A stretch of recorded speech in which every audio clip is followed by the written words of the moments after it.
Tariq bin Ziyad, kisah Panglima Islam terkenal penakluk Spanyol. Dunia mengenal dirinya sebagai salah satu Panglima Islam yang berperan besar dalam penaklukan Spanyol dan menyebarkan panji-panji Islam di tanah Spanyol.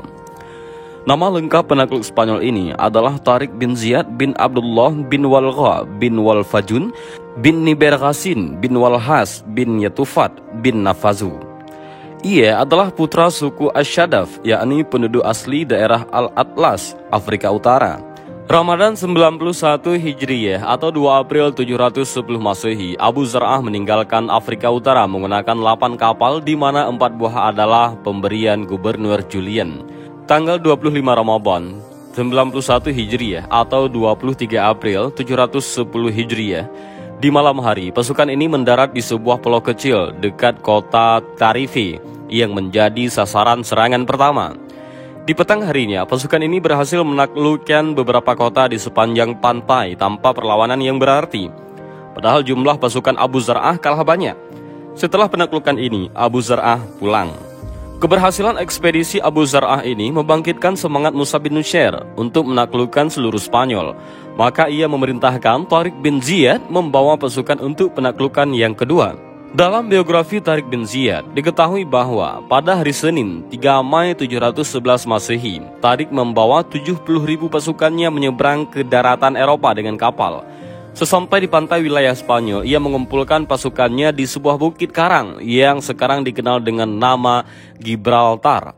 Dalam bahasa Arab disebut Jabal Tariq ataupun Bukit Tariq. Tariq bin Ziyad lalu berdiri di depan pasukannya. Ia memerintahkan pasukannya membakar semua armada kapal yang mereka miliki.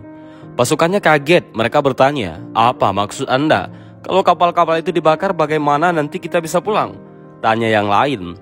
Dengan pedang terhunus dan kalimat tegas, Tariq berkata, "Kita datang ke sini bukan untuk kembali.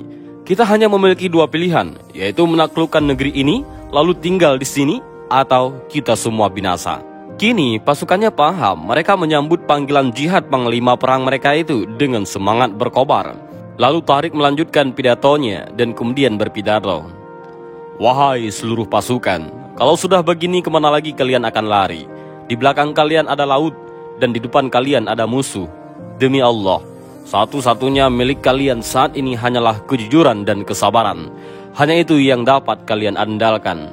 Musuh dengan jumlah pasukan yang besar dan persenjataan lengkap telah siap menyongsong kalian. Sementara senjata kalian hanyalah pedang.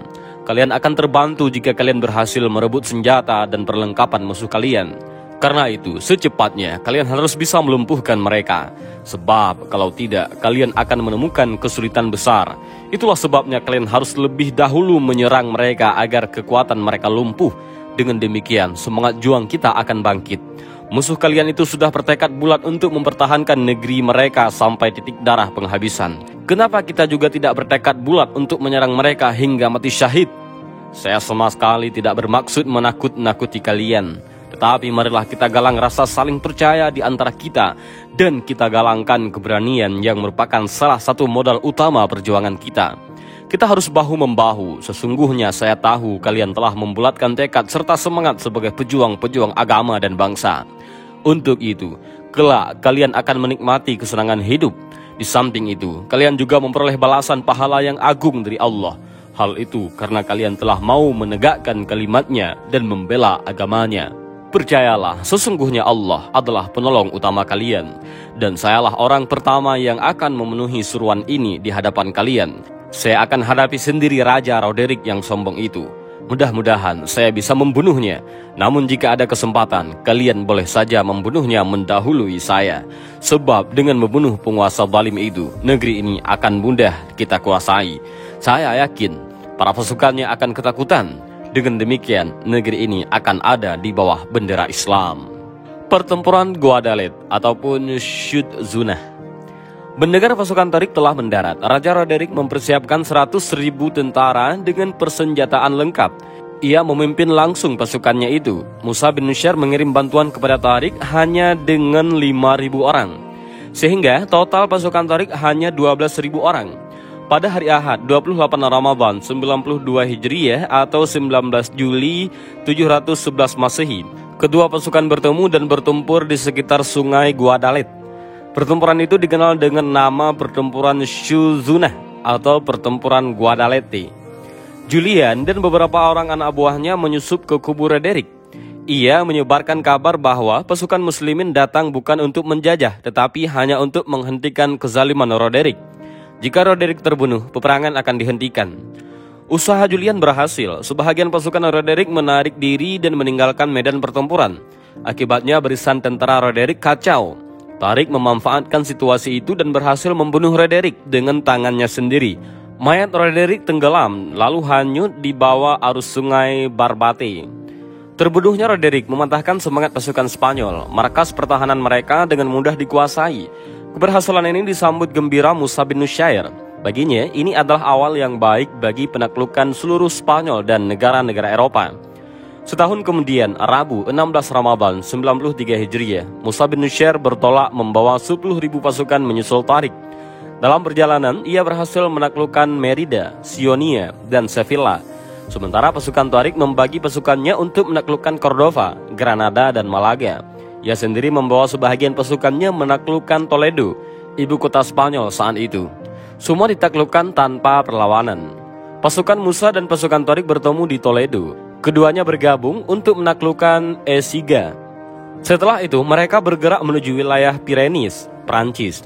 Hanya dalam waktu 2 tahun, seluruh daratan Spanyol berhasil dikuasai. Beberapa tahun kemudian, Portugis mereka taklukkan dan mereka ganti namanya dengan Algarab ataupun Barat. Sungguh, itu keberhasilan yang luar biasa. Musa bin Nusyair dan Tarik bin Ziyad berencana membawa pasukannya terus ke utara untuk menaklukkan seluruh Eropa. Sebab waktu itu tidak ada kekuatan dari manapun yang bisa menghadap mereka. Namun, niat itu tidak terrealisasi karena Khalifah Al-Walid bin Abdul Malik memanggil mereka berdua pulang ke Damaskus. Tarik pulang terlebih dahulu, sementara Musa bin Nusyair menyusun pemerintahan baru di Spanyol. Tarik bin Ziyad wafat. Setelah bertemu Khalifah, Tarik bin Ziyad ditakdirkan Allah Subhanahu wa Ta'ala tidak kembali ke Eropa. Ia sakit dan menghembuskan nafas terakhirnya di Damaskus, Suriah pada tahun 720 Masehi. Tidak diketahui banyak bagaimana akhir-akhir dari kehidupan Tarik bin Ziyad. Namun Tarik bin Ziyad telah menorehkan namanya di lembar sejarah sebagai putra asli Afrika Utara Muslim yang menaklukkan daratan Eropa. Dan itulah profil dan biografi Tarik bin Ziyad dan sejarah penaklukan Spanyol oleh pasukan Islam. Dan semoga informasi ini bisa bermanfaat bagi para pendengar semuanya. Demikian video singkat ini, mudah-mudahan ada manfaat bagi kita semua. Amin ya rabbal alamin. Allahu a'lam bishawab. Assalamualaikum warahmatullahi wabarakatuh.